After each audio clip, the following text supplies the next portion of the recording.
What is up, my friends? The good news is your weekend has officially begun and you are very welcome along to Friday evening's Anfield Agenda news roundup. There is massive breaking news around Mohamed Salah, which I will bring to you in a moment. As always, I want to know your thoughts, so please do let me know in the comment section. Drop a like on the video if you enjoy it. And of course, I hope to see you here tomorrow at 1:45 p.m. for a watch-along of the Reds' massive game against Brighton at Anfield. We'll take you through it, match reaction, player ratings video, and we'll even have a late night agenda tomorrow night as well. Until then, let's get stuck into it because we finally have some clarification around whether Mohamed Salah will or will not be in the matchday squad tomorrow. And the good news is he will be included. James Pearce writes, breaking, Mohamed Salah has been recalled to the Liverpool squad for Saturday's clash with Brighton at Anfield. The Egyptian attacker's inclusion follows positive discussions between the player and head coach Arne Slot today. Now, we had got this nod about half an hour ago, but we were waiting for, well, credibility, really. We were waiting for people to come in and give us the nod. So James Pearce has done it, Sky has done it, Lewis Steele has done it. We can take it for granted now that Salah is in that squad. Speaking of Lewis Steele, this is what he's had to say. Talks between Mohamed Salah and Arne Slot today were positive. They've shaken hands. Conflict not fully resolved, but a good step. Now, that doesn't really give us absolute clarity. We don't know if there was an apology. That hasn't come out as of yet. But we know he is going to be in the squad for tomorrow. What does that mean for the starting 11? I don't know. What does that mean for Salah's future? We don't know. But there has been a lot of people, once again, having their say on it. Now, for me, this tomorrow could be anything. It could be just, the club wanting to sweep it under the carpet and move on. It could be something that it's all over with. But ultimately, what I want to say is keep an eye on what does happen when Salah goes to the AFCON, because if the stories start to come out again, then maybe we are going to get, well, a bit more of a clearer stance there on where Mohamed Salah's future lies. For now, I want to take you through what Didi Hamann had to say around the situation, and then we'll move on to what Gary Neville has had to say. So, Didi Hamann said this: I don't think we'll see him in a Liverpool shirt again. Well, he'll be in one tomorrow, Didi. Whether it's on the sidelines or not, he will be there. He's going to the African Cup of Nations soon, and I'm of the opinion that his time at Liverpool is over, said Didi. He's played rubbish for 10 or 11 months. There were enough opportunities to put him on the bench until 2 weeks ago the coach fielded him and gave him his trust. There was no other way. Liverpool are under massive pressure. It's not going well at the moment, and all Salah can think of, nothing better after a game which you can see the equalisers in the last minute than to stand up and complain about his personal situation. And I do understand why a lot of people have been frustrated by that, because whether Salah had a point or not, it was the way he went about it that seemingly has rubbed a lot of people up the wrong way. Now, Gary Neville, speaking about it, of course, has had similar situations at his club, Manchester United, with Ronaldo, and this is what Gary Neville's had to say. I see it from both sides. I wouldn't see it from an ordinary player's side, but when you have this level of player that's almost the best in the world, which I'd put Mo Salah up there with, you sometimes not have to accept what he's done, because Cristiano Ronaldo did it and I didn't take too kindly to it at all, because I think these players have an expectancy to bring everybody along with them. But it's not unusual behaviour for a player of that level, quality and talent. They often have a different outlook on things. It's easy for me when it's at Liverpool because I can sit back and relax a bit. I wouldn't like it if it was at my club, Manchester United, and I didn't a few years ago. When Cristiano did it, I think he went and did a big interview. I thought it was wrong. I thought the timing was wrong, and I thought the way it was delivered was wrong. So I can see why Liverpool fans would be upset. But I was doing the game against Leeds. I thought Salah should have come on the pitch. I said it in commentary. I can see why he was upset, but I can also see it from Liverpool's perspective.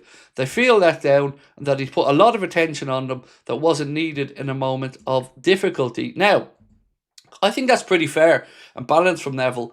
I don't know what you guys think, but for me, I do think that's pretty fair and balanced. What we also know, because it came out late last night, is that Mohamed Salah went down to London to meet with Jordan Henderson.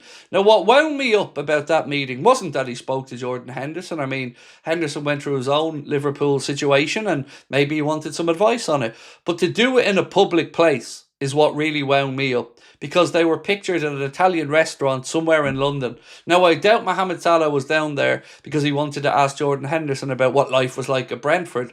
But my real question here is, why wouldn't he do it with Henderson in private? Why go to a public place? That again, to me, just doesn't look good from Mohamed Salah's side. If you want to talk to the former club captain, cool, but do it at his place. Do it somewhere absolutely private where the media won't be there, because it didn't take very long for these photos to come out, and it never does. Same situation when Mohamed Salah and his agent met with the PSG president before. He knows what he's doing. And if he really wanted these things to be done in private, he could have done it over the phone with Jordan Henderson. It was Wednesday, so the day after we'd beaten Inter Milan over in Italy, he's down in London when the players are doing their recovery to talk to Hendo. Again, you can look at that whichever way you want, and I'm only here to give you my opinion of it. But right now, I'm happy, because we all want this situation to be resolved. We all want Mohamed Salah to admit that he was taking this a bit too far. But most importantly, I said the other day, and I'll say it again, egos have to be pushed aside here. The club will always have to back a manager in these situations, regardless of what we think of player status or anything like that. They have to. It's the right thing to do. But it is probably a good sign that he's at least going to be in the squad tomorrow. May never know what was said in that meeting. But if there was a handshake at the end of it, that's certainly a good sign. And I commend everybody involved for that, because that's exactly the type of stuff that we wanted to hear. But what this means for Mohamed Salah's future, that is still somewhat up in the air. But at least we know tomorrow he will be in the squad for the game against Brighton. Whether he starts or not remains to be seen. We've a couple of TV schedule things for you guys as well. Liverpool versus Barnsley in the third round of the FA Cup. That has now been confirmed to be Monday 12th of January, 7:45 p.m. live on TNT Sport 1 and Discovery Plus. And there's also a little bit of transfer gossip as well.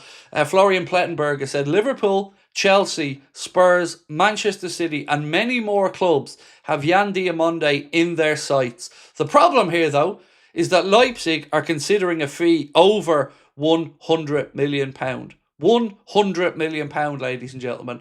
The world's losing its mind. No way will Liverpool or anybody else surely pay £100 million for somebody with 25 first team games at 19 years of age. I just don't see it happening. As good as a player as he looks, that is an obscene amount of money. And finally, before I let you guys go for the evening, a reminder, there won't be a late night agenda tonight unless something very drastic happens. But my plan is to take the evening off. Curtis Jones, Who Scored, have put out another set of stats that show how good Curtis Jones has been recently. This stat is for Premier League midfielders with the highest passing accuracy this season, who have played a minimum of 500 minutes of football. Declan Rice was fifth on the list with 90.1%. Matheus Fernandes, 90.4%. Then it was Moise Caicedo of Chelsea, 90.8%. Andre of Wolves, 91.9%. But top of the pile, Curtis Jones with a passing accuracy percentage of an astounding 93% so far this season, the minutes played for the Reds. So look, we've gone through quite a bit there, ladies and gents. We've given you Didi Haman's take. We've talked about Gary Neville's take. We've given you the breaking news that Mohamed Salah will be in the matchday squad. Now it's over to you guys. Let us know your thoughts. Let us know if you think he plays tomorrow, or do you still think this would just be a ceasing of hostilities maybe before he goes to the AFCON.